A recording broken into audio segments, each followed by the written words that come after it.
Well, my grandfather, Thomas Lee Eubanks, died of a heart attack in 1936, a year and a half or so before I was born.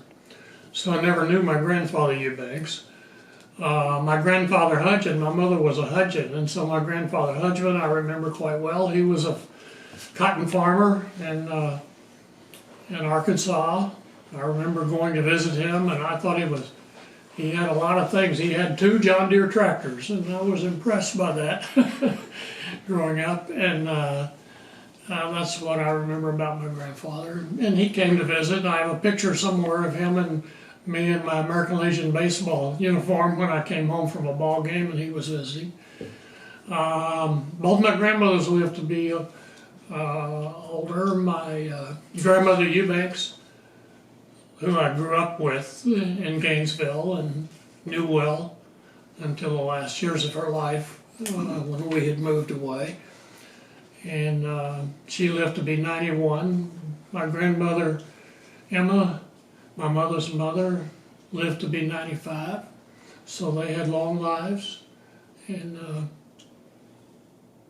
I have great memories. I once lived with my grandmother in me in Hammond, Indiana, just outside Chicago, after I got out of high school, and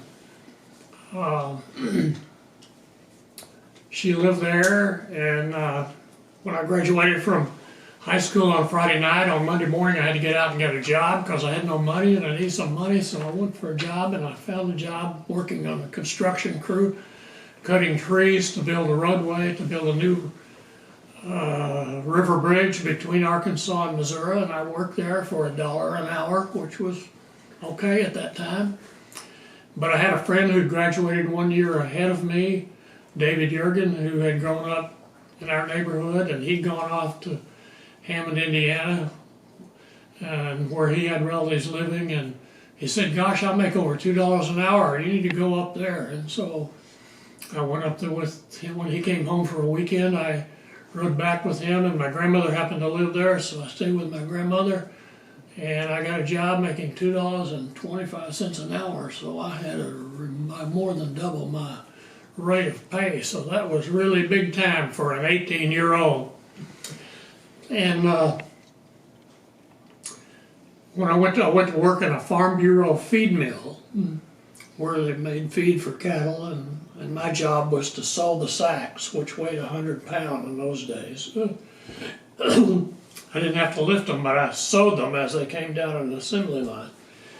And another friend I'd grown up with was there because his parents had moved there from Gainesville, Jack Holofield, and he was going to Arkansas State University. He was 2 years ahead of me, and he'd just finished his sophomore year. And he said, "You know, you ought to go back and go to college." And I said, "Well, I don't think I can go to college. I don't have enough money."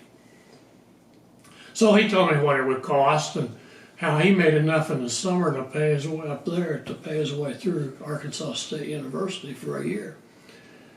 And so I talked to my grandmother about it, and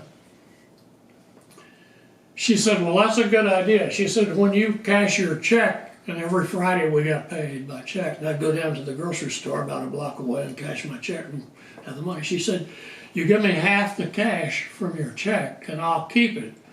And when the summer's over, I'll give it to you and you can go back and go to school."